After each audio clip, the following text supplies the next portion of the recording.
निलंगेकरांच्या सेवेत लालपरी दाखल। माजी मंत्री आमदार संभाजी पाटील निलंगेकर यांच्या हस्ते लोकार्पण।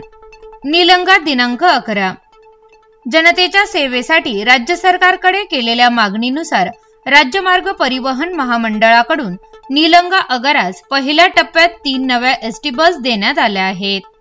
या तिन्ही गाड्यांचा लोकार्पण रविवारी दिनांक 11 रोजी माजी मंत्री आमदार संभाजी पाटील निलंगेकर यांच्या हस्ते निलंगा आगारात पार पडला। माजी मंत्री आमदार संभाजी पाटील निलंगेकर यांच्या प्रयत्नातून निलंगा आगारातील सर्व प्रवाशांना दर्जेदार सुविधा देण्यासाठी यापूर्वीच आगाराला नवीन बसगाड्या देण्यात याव्या अशी मागणी करण्यात आली होती। शिवाय राज्य शासनाच्या निधीतून निलंगा येथे नव्या बस स्थानकाची उभारणी करण्यात आली। नवे बस स्थानक व प्रवाशांची वाढती संख्या पाहून आगाराला नव्या बस मिळाव्यात यासाठी परिवहन मंत्री यांच्याकडे पत्राद्वारे लेखी मागणी देखील केली होती। त्यानुसार आज पहिल्या टप्प्यातील 3 बसेस आगारात उपलब्ध झाल्या असून लवकर आणखी गाड्या आगारात दाखल होणार आहेत।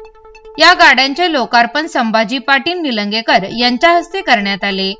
यावेळी माजी नगराध्यक्ष बाळासाहेब शिंगाडे, जिल्हा उपाध्यक्ष शेषराव ममाळे, शहर अध्यक्ष रवी फुलारी, वीरभद्र स्वामी, किशोर लंगोटे, लातूर येथील विभागीय सह अभियंता दिलीप जाधव, आगाराचे आगार व्यवस्थापक अनिल बिडवे, मच्छिंद्र कोळी, श्रुतिताई जगदाळे, प्रमोद जीवने, राजेंद्र बिरारदार, बाळासाहेब जाधव, शरद शिंदे, गिरीश नाईक, शाहू कांबळे, माधव पवार, रवी पांचाळ, बसवराज मठपती, व्यंकट सांडूर, वैभव धैरे, छायाताई परीट आदी सह कर्मचारी बांधव मोठ्या संख्येने उपस्थित होते।